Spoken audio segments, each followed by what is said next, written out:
A última parcela do auxílio emergencial seria em julho. O ministro da Economia, Paulo Guedes, estendeu o pagamento. Primeiro, a notícia foi dada a empresários em uma reunião, depois oficializada em uma live.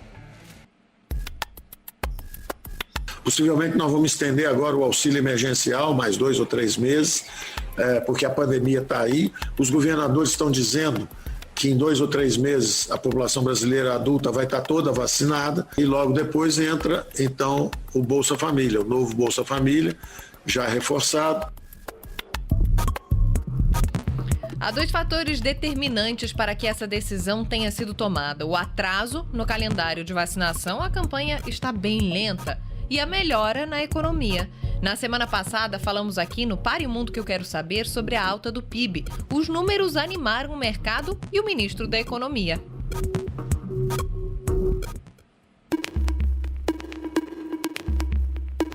Paulo Guedes afirmou que com o avanço da vacinação e o aprendizado de como se proteger durante a pandemia, a economia apresentou sinais de recuperação. Disse ainda que o crescimento pode atingir taxas bem maiores, com previsão entre 4,5% e 5%. Com essa expectativa otimista em relação à economia, foi mais fácil para a equipe econômica renovar o benefício, que vai ser custeado com 7 bilhões de reais que sobraram do orçamento do último auxílio emergencial, além de um crédito extra de 12 bilhões a ser enviado ainda ao Congresso. Essa nova rodada vai custar 18 bilhões de reais aos cofres públicos. O ministro da Economia não detalhou o valor das novas parcelas, que hoje variam de R$ 150 a R$ 375. E logo depois dessas parcelas, como anunciou Guedes, vem a reformulação do Bolsa Família, provavelmente com um novo nome e novo formato, de forma a se tornar uma marca do governo Bolsonaro. Converso com o cientista político Lucas de Aragão, ele é sócio da empresa de análise política do Brasil, Arco Advice. Oi, Lucas. Oi, Joana, prazer falar aqui com o podcast Pare o Mundo que eu quero saber. Obrigada, Lucas, por você nos atender, por conversar com a gente. A primeira pergunta que eu queria te fazer em relação a esse anúncio do ministro da Economia, Paulo Guedes, é a seguinte: de onde vai sair esse dinheiro? Porque na última renovação do auxílio emergencial, houve muita pressão popular, pressão política, e demorou para que o governo batesse um martelo em relação à renovação.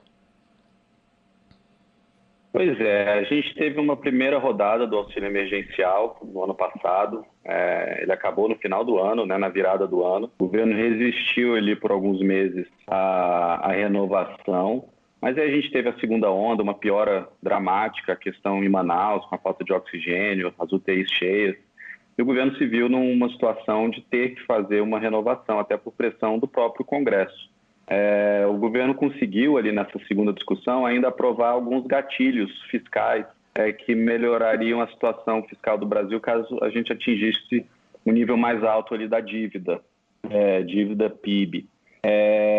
De onde vem esse dinheiro? O governo ele contrai dívida, né? Ele gera dívidas para poder pagar através de créditos extraordinários. Créditos extraordinários são feitos através de medida provisória, é uma prática exclusiva do Poder Executivo. Essa é a tendência que aconteça agora, nessa nova rodada de auxílio, que tudo indica deve acontecer. Então, é basicamente uma criação de dívida. Emite-se títulos e o Brasil fica mais endividado, mas aí ele consegue arcar com esse custo para financiar o valor do auxílio emergencial. E aí não extrapola o teto de gastos, que era uma preocupação. A gente falou muito sobre isso nessa segunda renovação, na segunda rodada.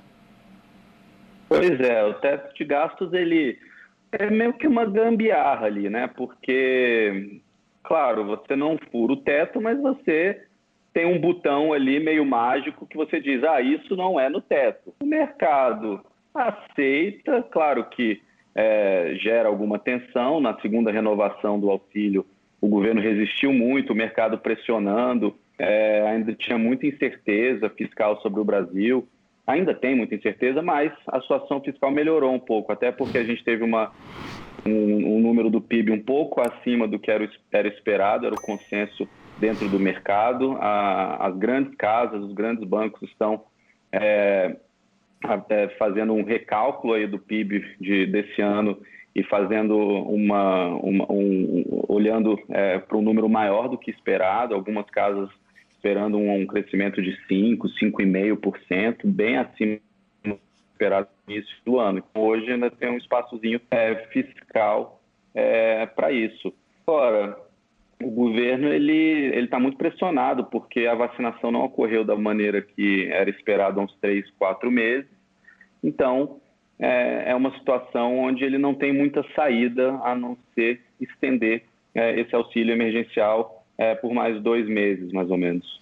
E até que ponto é que esse crescimento econômico, que surpreendeu, né? E pelo que a gente vê, o ministro da Economia, a equipe econômica, ficou otimista com esse resultado. Até que ponto é que teve a ver com as últimas rodadas do auxílio emergencial, essa injeção na economia? Olha, Joana, a gente vai saber isso mais lá na frente com dados um pouco mais completos. Mas, assim, a gente viu, por exemplo, no Norte e no Nordeste um aumento no consumo. A gente viu, por exemplo, dado do varejo, que saiu agora há pouco.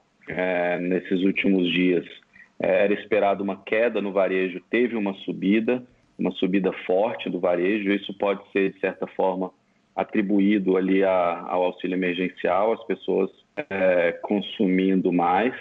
Então, existe sim um efeito, as pessoas consomem. Até tem um estudo recente que saiu, que a maioria das pessoas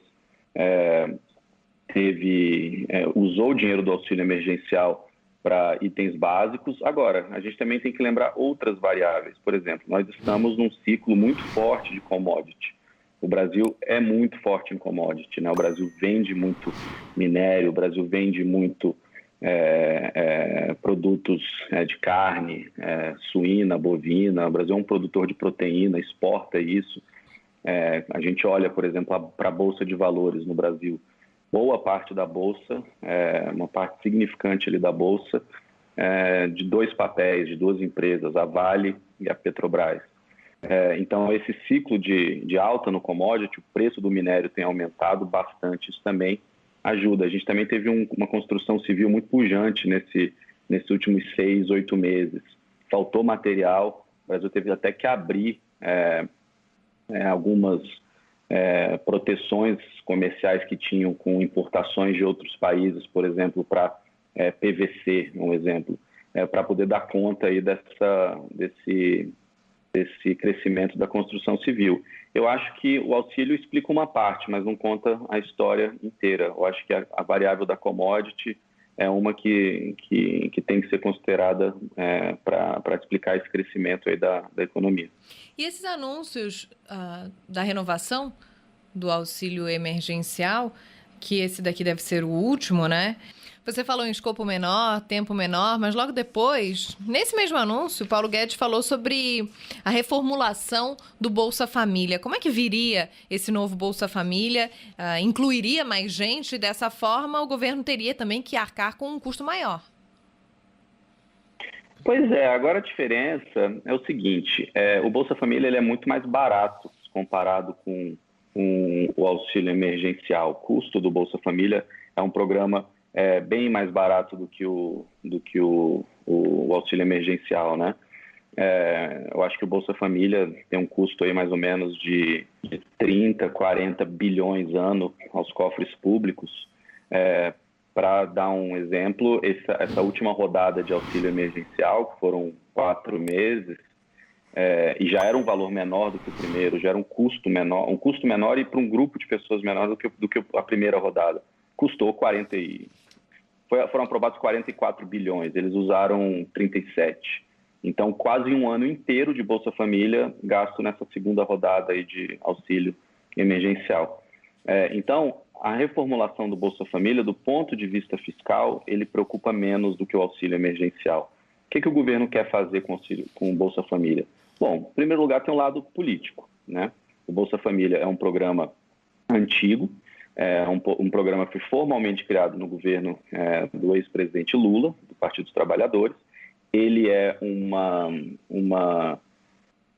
update ali de programas sociais do governo Fernando Henrique, que tinham vários programas distintos, Bolsa Escola, Bolsa Gás, Bolsa aquilo.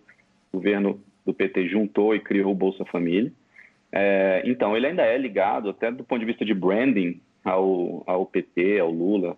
E o Bolsonaro, ele quer criar um programa e rebatizar, talvez, o programa para que fique mais ligado com as digitais do governo. Isso é a variável política, né? A gente viu, por exemplo, o ex-programa Minha Casa Minha Vida sendo reformulado, foram mudanças pequenas, mas entre as mudanças estava o nome do programa, que foi de Minha Casa Minha Vida para Casa Verde e Amarela. Isso mostra uma tentativa natural dos políticos, né? Todo político quer deixar seus digitais até para fins políticos eleitorais. Então, o Bolsonaro deve fazer isso, mudar o nome, por exemplo. Dar um aumento ali, um incremento pequeno, digamos, de 10%, 15%, aumentar um pouco o escopo. Ainda não se sabe como vai vir esse Bolsa Família. É importante mencionar para quem está nos escutando que isso tem que acontecer esse ano. O governo não pode reformular o Bolsa Família ano que vem, porque a lei eleitoral não permite. A lei eleitoral não permite que o governo crie novos programas de transferência de renda durante o ano de uma eleição. E ano que vem é ano de eleição presidencial, em outubro. Então, o governo tem que reformular esse ano. Do ponto de vista fiscal, não preocupa tanto, porque é dinheiro?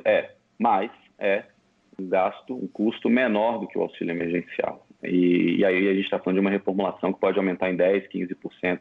Então, talvez seja um custo de 5, 6, 8 bilhões de reais. A depender de como a economia caminhe daqui até o final do ano, a arrecadação, novas reformas, enfim, o governo pode ter uma sobra ali fiscal para fazer isso sem grandes estresses no mercado.